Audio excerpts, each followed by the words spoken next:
Olá! Hoje a gente vai explorar uma questão fundamental. Como é que uma escola pode se preparar para um desastre ambiental? A gente vai analisar um projeto acadêmico que não só faz essa pergunta, mas também traz respostas, focando em como a educação pode ser a chave para a prevenção de desastres lá em Cachoeiro de Itapemirim. Bom, o nosso ponto de partida é este projeto de intervenção da Universidade Federal de Juiz de Fora. Ele é super interessante porque não fica só na teoria, sabe? Ele vai lá e propõe uma solução prática, bem concreta, para uma realidade que é bastante desafiadora. Então, para a gente entender direitinho, esse é um projeto de intervenção da autora Michele Scarpe Silvestre, com orientação da Mônica Vasconcelos Barral Campos. Ele faz parte do curso de especialização em escolas resilientes e educação para redução do risco de desastres, da Universidade Federal de Juiz de Fora. Olha, divulgar pesquisas assim é muito importante. Então, se o conteúdo for útil, considere seguir o canal, curtir e compartilhar. Ajuda muito a espalhar o conhecimento. A nossa conversa vai seguir um caminho bem lógico, tá? A gente começa entendendo o desastre que deu origem ao projeto. Depois, vamos dar um zoom na escola que está em risco. Conhecer a solução que a educação ativa propõe, ver os passos práticos para construir resiliência e, por fim, a gente fecha com uma análise geral. Bom, tudo começa por causa de um evento que foi realmente devastador. Para entender o porquê desse projeto, a gente precisa voltar para janeiro de 2020, quando um desastre ambiental marcou a história da cidade de Cachoeiro de Itapemirim, lá no Espírito Santo. A crise foi gerada por uma enchente que assim foi de proporções gigantescas. Para se ter uma ideia, os registros da prefeitura mostraram que o rio Itapemirim subiu mais de 12 metros acima do seu nível normal. 12 metros. É muita coisa, né? Só esse número já dá a dimensão do que aconteceu por lá. E claro, o impacto nas pessoas foi enorme. Os dados que o portal G1 do Espírito Santo divulgou na época falavam em mais de 1.500 pessoas que ficaram desalojadas ou completamente desabrigadas. Gente que perdeu tudo.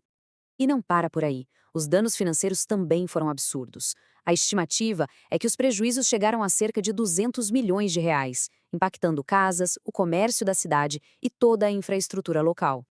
E aqui a gente chega no coração da questão, a ligação entre o desastre e a escola. Essa citação que está na tela é importantíssima. Ela mostra que a falta de preparo não é só sobre danos materiais. Ela afeta a segurança, o processo de educação e deixa marcas, tanto físicas quanto emocionais, nos alunos e em toda a equipe da escola. Com todo esse cenário bem desenhado, o projeto então direciona o seu olhar para um ponto nevrálgico da comunidade. Uma escola que vive uma situação de grande vulnerabilidade. O foco do estudo é a Escola Estadual Presidente Getúlio Vargas. É uma instituição super importante, que atende mais de 1.000 alunos. Mas tem um detalhe, ela fica numa área que a própria Defesa Civil já identificou como de alto risco para enchentes e deslizamentos. E olha só, essas imagens de satélite deixam essa vulnerabilidade muito clara. Dá para ver direitinho como a escola é próxima do rio Itapemirim e das encostas. Ou seja, o risco ali não é uma coisa teórica, distante. Ele é visível, faz parte do dia a dia da comunidade escolar. Pois é, diante de um problema tão grande e tão complexo, qual seria a saída? O projeto defende que a resposta está na educação, mas não em qualquer educação. A grande sacada aqui é usar a educação ativa como uma verdadeira ferramenta de prevenção. Mas, afinal, o que são essas metodologias ativas? De forma bem simples, são jeitos de ensinar que tiram o aluno daquela posição passiva, de só ouvir. A ideia é colocar o estudante como protagonista, sabe? Incentivando que ele participe, pense criticamente e ajude a encontrar soluções para problemas reais. E a intervenção foi pensada em 3 passos bem lógicos.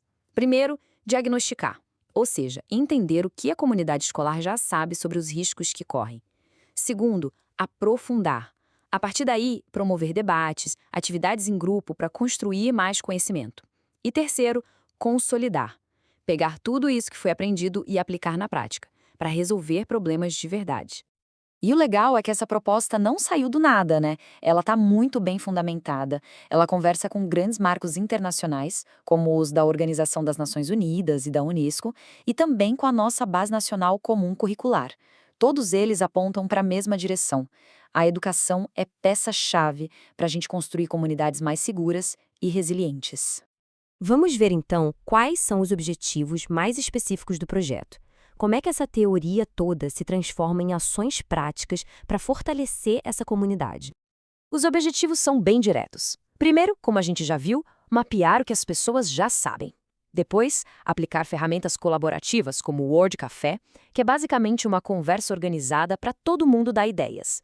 O projeto também quer criar oficinas práticas que envolvam todo mundo mesmo, alunos, professores, funcionários.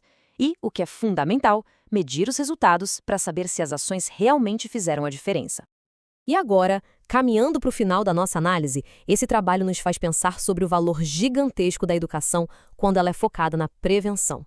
Esse projeto é um exemplo perfeito do papel da universidade na sociedade. Ele mostra como a academia pode formar profissionais éticos, com pensamento crítico, que não ficam só no estudo, mas que realmente buscam e criam soluções para os desafios que afetam a vida das pessoas de verdade. Uma nota importante, pessoal. O conteúdo que a gente viu aqui é uma síntese do trabalho acadêmico original e foi produzida com o apoio de inteligência artificial para que a gente pudesse divulgar essa pesquisa. E para fechar, fica aqui uma provocação. Esse projeto olhou para uma escola em uma cidade. A grande pergunta que fica no ar é: como a gente pode pegar as lições aprendidas aqui e levar para outras escolas para fortalecer a cultura de prevenção em todas as nossas comunidades? Fica aí a reflexão. Muito obrigado pela companhia.